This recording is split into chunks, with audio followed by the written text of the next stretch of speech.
state-of-the-art infrastructure, smart green campus, globally certified labs, KL deemed to be university. Telangana జై జనసేన. ముఖ్యంగా ఏంటంటే మనకి గత ప్రభుత్వము మనకి నీళ్లు నిధులు నియామకాలు అని చెప్పేసి అప్పుడు కూడా యువతని పక్కదారి పట్టించారు. ఎందుకంటే అప్పుడు యువత తెలంగాణ ఉద్యమంలో పాల్గొన్న తర్వాత వాళ్ళకి ఎంతోమందికి ఉద్యోగాలు ఇస్తామని చెప్పేసి ఆ యువతని పక్కదారి పట్టి భ్రష్టు పట్టించారు. సేమ్ అలాగే వీళ్ళు కూడా ఏంటంటే 6 గ్యారెంటీలతోని ఈ గవర్నమెంట్ ముందుకు వచ్చింది. 6 గ్యారెంటీలు పక్కన పెడితే ఈరోజు యువత భవిష్యత్తు అనేది యువత బంగారు భవిష్యత్తు మీద ఈరోజు దెబ్బ కొడుతున్నారు. ఏంటంటే ముఖ్యంగా ఈరోజు మనము అధికం మన తెలంగాణ అయితే ఎప్పుడైతే వచ్చిందో ఆ రోజు మనం లాభాలతో బయటపడ్డాము. అప్పుడు యువత మీద ఈ ఎఫెక్ట్ అనేది చూసుకోవాల్సింది.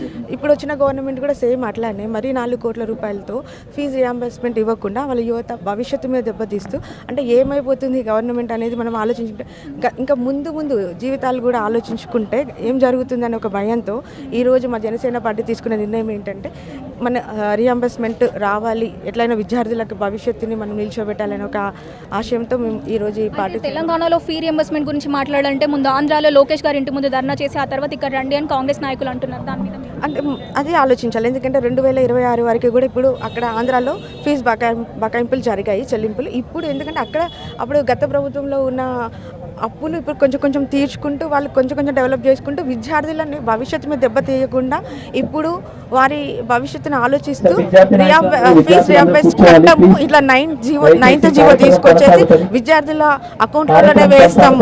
అది ఎంతవరకు కరెక్ట్ అంటే కాలేజీలో అంతకుముందు ఇదే కాంగ్రెస్ గవర్నమెంట్ వైఎస్ రాజశేఖర రెడ్డి గారు ఉన్నప్పుడు విద్యార్థుల భవిష్యత్తు కోసం అని చెప్పేసి బీద విద్యార్థులు చదువుకోవడం కోసమని తీసుకొచ్చారు. ఇప్పుడు దీన్ని మరి అదే కాంగ్రెస్ గవర్నమెంట్ మరి ఏంటంటే విద్యార్థుల భవిష్యత్తు మీద దెబ్బతీసే విధంగా ఈ ప్రణాళిక చేస్తున్నారు.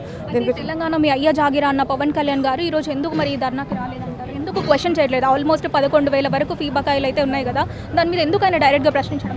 ఖచ్చితంగా ప్రశ్నిస్తారు. ఎందుకంటే ఇది తెలంగాణ అనేది ఎవరి అయ్యే జాగిరి కూడా కాదు. ఎందుకంటే ఇప్పుడు ఇంతకుముందు అయితే గత ప్రభుత్వంలో ఎవరైతే ఉన్నారో అంటే 0.5% అయితే ఉన్నారో వాళ్ళే కొత్త పార్టీలు పెట్టేసి ఇది నా జాగిరి నా అయ్య జాగిరి అని మాట్లాడుతున్నప్పుడు ఇది అంటే ఇక్కడ మరి భారతీయ జనతా పార్టీ కావచ్చు, కాంగ్రెస్ పార్టీ కావచ్చు, ఏ పార్టీలైనా కూడా ఇక్కడ మనకి నేషనల్ పార్టీసే.